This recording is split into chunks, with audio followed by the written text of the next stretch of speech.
ကဘိုးတွေကဘိုးတင်ကိုကုန်ပြီဘိုးတင်ဟာငါ့ကို20လောက်ပြန်ပြီးအောင်နွားချောင်းနွားချောက်ဖို့ကွာရပါတယ်ဗျာရော့ဒီမှာ30လူငယ်များကစားနေတုန်းသာတယောက်နဲ့တယောက်မခံချင်အောင်ပြောချင်းဖြစ်ကြတယ်ပြီးရင်လည်းတဲ့နေကြမြဲဖြစ်ပြီးတော့တယ်ငှက်ပြလဲဖွဲလိုက်ကြွက်ထောင်လဲဖွဲလိုက်မလို့ဘိုးတင်ပေးပင်ရွာမှာပျော်နေလိလေသစ်စိန်ရွာမှာကတယောက်တည်းအထီးကျန်ခဲ့သည်မြပေးပင်ရွာရောက်မှအဖော်ပေါင်းများနဲ့ပျော်ရွှင်နေရစပားပေးပြီးတော့သူ့ဟာခေါ်ထားတဲ့ဦးအောင်ကိုစိတ်ထဲမှာတော်ပင်ကျေးဇူးတင်နေမိတော့တယ်ဟေးကောင်လေးနောက်ငါဆိုဘုံကထိန်တော့မင်းတို့လာခဲ့ကြအောင်ဘိုးတင်မင်းလည်းလာခဲ့မင်းတို့ရင်တော့ငါလာမခေါ်ရဘူးကွာစိတ်ထားပါကိုသားကြီးကလာခဲ့မယ်လောက်ဆုံးဆုံးထားတဲ့ဘိုးတွေမှဘိုးတင်ပခုံးကိုပုတ်လိုက်ပြီးဘိုးတင်လေးမင်းတန်ကြိုထိုးရမှာသာနိုင်နိုင်မယ်ရွာကောင်မလေးတွေကငါ့ကိုအလီးပေးတာတော့မင်းမနိုင်ဘူးမလား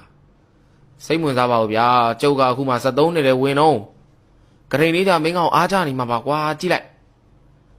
ဤသုံးနဲ့တယောက်ကိုတယောက်စားလိုက်နောက်လိုက်နဲ့အသက်16နှစ်နဲ့အသက်10နှစ်တွင်းမှာကလေးများရဲ့ကစားပွဲတီကယနေ့အတွက်ပြီးဆုံးလေပြီဖြစ်တော်သည်